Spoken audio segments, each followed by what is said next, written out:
Bom dia, despertos. Rodolfo Camilo aqui com o Devocional Despertar, o seu encontro diário com a presença e com o reino de Deus, amém? Quarta-feira, dia 28 de janeiro de 2026.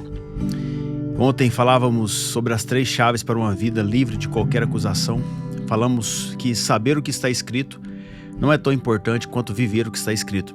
E pegando um gancho nessa chave, eu quero falar hoje com você sobre uma casa sobre a rocha. Eu sei que ontem ficou claro que Deus não espera que você decore versículos e capítulos, mas que você viva aquilo que está escrito. Então, hoje eu quero abrir um pouco mais sobre o que lemos ontem em Mateus 7, 24, que diz: Todo aquele, pois, que ouve as minhas palavras e as pratica, será comparado a um homem prudente que construiu a sua casa sobre a rocha. Caiu a chuva, transbordaram os rios, sopraram os ventos e bateram forte contra aquela casa, e ela não desabou, porque tinha sido construída sobre a rocha. E todo aquele que ouve estas minhas palavras e não as pratica, será comparado a um homem insensato que construiu a sua casa sobre a areia. Caiu a chuva, transbordaram os rios, sopraram os ventos e bateram com força contra aquela casa, e ela desabou, sendo grande a sua ruína. Olha só, essa casa é a minha, é a sua vida. Então a primeira chave que eu quero deixar no seu coração é: priorize o fundamento e não a aparência. Perceba que a prática da palavra de Deus nos faz viver em conformidade e harmonia com a sua vontade. Sim, Deus quer que você resista ao dia mau. Deus prioriza o fundamento e não a aparência, pois Deus é Deus de processos e a fundamentação de algo que está sendo construído é um processo mais moroso, delicado, solitário e importante, pois sustenta todo o resto.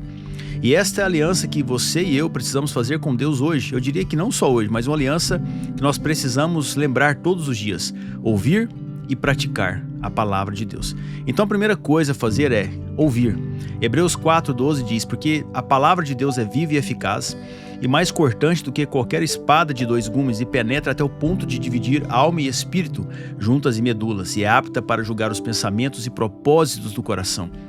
Ouvi-la é importante porque ela é viva, incisiva e penetrante a ponto de fazer com que você consiga distinguir entre os seus desejos, ou seja, sua alma, e entre a sua essência, os seus desejos e a sua essência, o que de fato você é, o que de fato você precisa, ou seja, o seu espírito, porque você é um espírito que habita em um corpo e possui uma alma.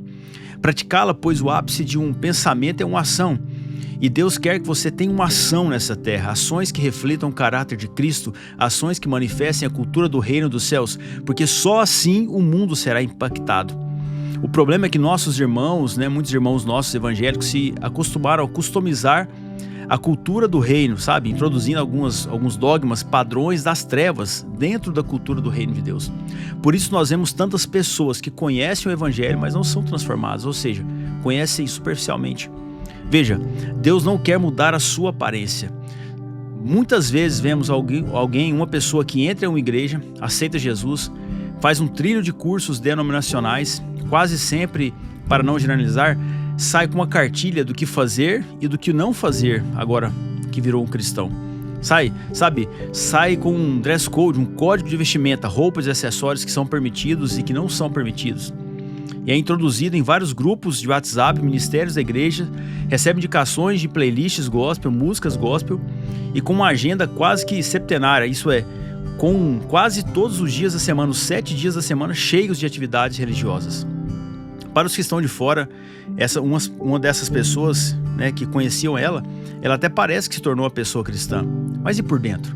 Será que ela aprendeu a orar? Será que ela está entendendo o que é um relacionamento de verdade com Deus?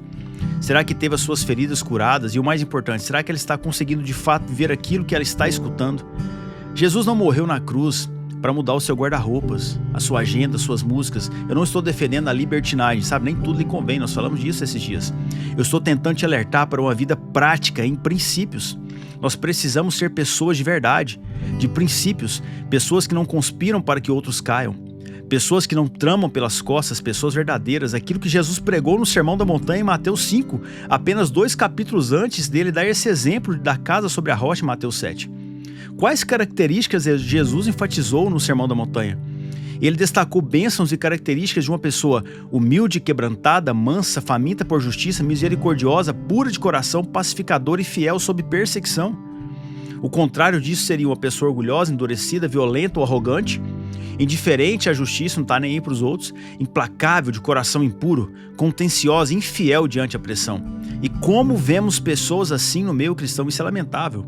Sabe, um amigo esses dias me apresentou para um amigo seu, e esse cara demonstrou ser uma pessoa muito generosa, ao mesmo tempo que apresentava, ser uma pessoa de grandes posses financeiras. E me disse que ele sempre foi muito ofertante na vida de pessoas e nas igrejas em que frequentava. Eu vi que era uma pessoa sedenta por Deus. E que certo dia, um pastor conhecido lhe pediu um dinheiro, uma oferta para completar um pagamento de um imóvel que havia se comprometido a comprar, alegando estar sem dinheiro e que poderia perder aquele imóvel. A quantia era expressiva, algumas dezenas de milhares. Esse cara não sentiu no coração a vontade de ajudar e fechou o coração. Negou ao pastor e seguiu adiante. No outro dia, a sua esposa veio lhe mostrar uma foto do carro que o pastor havia comprado, toda feliz. Olha que benção, o pastor comprou esse carro. Sabe, na hora esse cara disse, cara, pra que mentir? Não era o dinheiro, não era pra comprar, pra conseguir, sabe, com aquele que ele havia comprometido em pagar o imóvel. Era pra comprar o carro, pra que mentir? Isso não apresentou bem, sabe, a figura que aquele pastor antes apresentava. Eu fiz o mesmo questionamento, pra que mentir? E vi quanto pessoas incoerentes na fé têm feito muitos a se distanciar do caminho por suas práticas erradas. Então nós precisamos seguir alguns princípios básicos. Falar a verdade, temer a Deus, amar verdadeiramente sem fingimento, escolher o certo e não o mais fácil, ser honesto, falar e cumprir. Isso é praticar a palavra. Você pode até se tentar, sabe, se passar por algo, mas tudo vai ser provado em Deus, meu irmão. Tudo vai ser provado em Deus, minha irmã. Esse é o evangelho prático. A segunda chave: você só sabe onde edificou a sua casa quando vem um caos. Perceba que quando Jesus faz a comparação da casa sobre a rocha e a casa sobre a areia, as duas casas estavam de pé. Só vimos então qual casa caiu quando veio o caos. Você só saberá como está o fundamento da sua vida quando vier o dia ruim. Sabe aquelas duas casas? Sobrevieram sobre as duas casas as mesmas circunstâncias. Caiu a chuva, transbordaram os rios, sopraram os ventos, bateram com força contra aquela casa, sabe? A que estava sobre a rocha não desabou. Assim precisa ser a nossa vida. O que precisamos então buscar é um alimento na fonte para sermos fortes e ativos e ir na contramão da conveniência da bajulação. Daniel 11:32 fala: com lisonjas perverterá o coração, perverterá aqueles que violaram a aliança. Com lisonjas perverterá aqueles que violaram a aliança. Mas o povo que conhece o seu Deus se tornará forte e ativo. Lisonja significa excesso de bajulação. Sabe, com excesso de bajulação perverterá aqueles que violaram a aliança, ou seja, que quebraram os princípios, mas aquele que conhece Deus se tornará forte e ativo. Meu irmão, minha irmã, o que importa de verdade é que você conheça Deus cada vez mais, por isso nós estamos aqui todos os dias. Por isso Paulo disse, o que eu quero é conhecer a Cristo, Filipenses 3:10. Então fuja de pessoas que só dizem para você o que te agrada, pessoas bajuladoras, pessoas que te bajulam, pessoas convenientes, elas não vão te ajudar a conhecer a Cristo. Se cerque de pessoas que têm os mesmos princípios que você escolheu ter, pessoas que te dizem a verdade e que vivem a verdade. Guarde isso. Se você andar na verdade, a verdade irá proteger você. Se você não suporta a verdade, é porque não há verdade em você. Guarde isso. Terceira chave para encerrarmos. O seu alimento precisa ser a palavra de Deus e as suas sementes, as suas palavras. O seu alimento precisa ser a palavra de Deus, as suas sementes, as suas palavras. Mateus 15, verso 7 ao 11 diz: hipócritas, bem profetizou Isaías a respeito de vocês, dizendo: esse povo me honra com os lábios, mas o seu coração está longe de mim. E em vão me adoram, ensinando doutrinas que são preceitos humanos. E convocando a multidão, Jesus disse: escutam e entendam, o que contamina a pessoa não é o que entra pela boca, mas o que sai da boca. Isso sim contamina a pessoa. Por que Jesus disse que não é o que entra que contamina o homem, mas o que sai? Porque ele sabia que quando você fala algo, está reverberando e decretando nesse mundo físico o que já está no seu pensamento no mundo espiritual. Jesus falou para os fariseus que cultuavam com aparência, mas o coração estava diante dele, distante dele. E deu a chave para você. Olha só, você pode limpar ou contaminar o seu interior com aquilo que você fala. Então entenda, é o seu coração, não é o dicionário, que dá significado às palavras. 1 Coríntios 3, verso 10 em diante diz: segundo a graça de que me foi dada, lancei o fundamento como sábio construtor, e outro edifica sobre ele, porém cada um veja como edifica. E eu quero encerrar enfatizando isso com você. Cada um veja como edifica. Onde você está edificando a sua vida? Está só ouvindo ou está praticando também? Você precisa se autoexaminar. Examine as suas colheitas, os seus frutos, suas amizades. E eu preciso ser franco com você. Um evangelho raso não vai te salvar. Por isso você precisa conhecer esse evangelho prático e profundo que está acima das emoções. As lágrimas emocionadas em um momento de adoração não vão te socorrer em um momento de aflição. Lágrimas emocionadas em um momento de adoração não vão te socorrer em um período de aflição. Sabe? Não faça compromissos além daquilo que Deus pediu para você. Assumir mais um ministério na igreja não te fará assumir um novo nível no reino de Deus. Mergulhe cada vez mais em Cristo e conheça a Cristo.